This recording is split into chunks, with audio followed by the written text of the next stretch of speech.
La ministre, la parole est à Monsieur Alfred Marichal.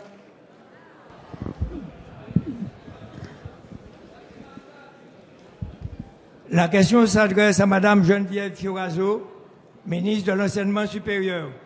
J'associe à ma question les députés Bruno Nestor-Azero et Jean-Philippe Lino. La baisse à l'international du classement des universités françaises a conduit au vote de la loi relative à l'enseignement supérieur et à la recherche, loi qui porte votre nom, Madame la ministre. Pour retrouver son rang, la France, à travers cette loi, vise à créer des ensembles universitaires plus attractifs en termes de capacité et de qualité. Quoi de plus juste et de plus naturel? Ce qui étonne et qui désole, c'est que dans le même temps, vous participez au démantèlement en pièces détachées de l'université Antilles-Guyane sans consulter toutes les parties prenantes fondatrices. C'est un parti pris antidémocratique.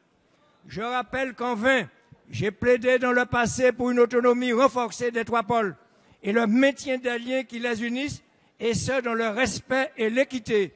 En vain, j'ai plaidé pour une présidence tournante.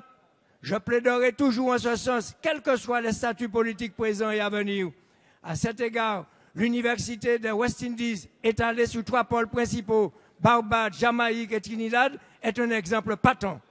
Madame la ministre, prenez l'initiative de réunir les communautés des trois pôles, les responsables de l'université, les présidents des collectivités, les parlementaires des territoires concernés pour préserver ce legs commun qui représente, comme vous le dites, une formidable opportunité de développement dans nos zones géographiques d'implantation.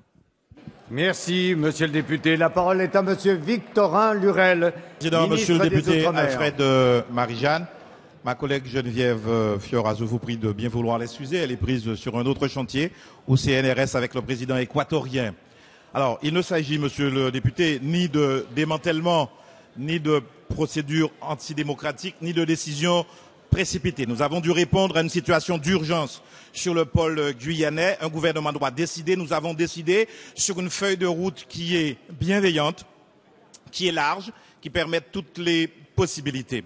Les solutions imaginées pour le pôle guyanais, qui, vous le savez, souffre de retard et de handicap, et il fallait y répondre bien avant les revendications faites depuis quelques longues semaines, puisque le pôle guyanais est bloqué.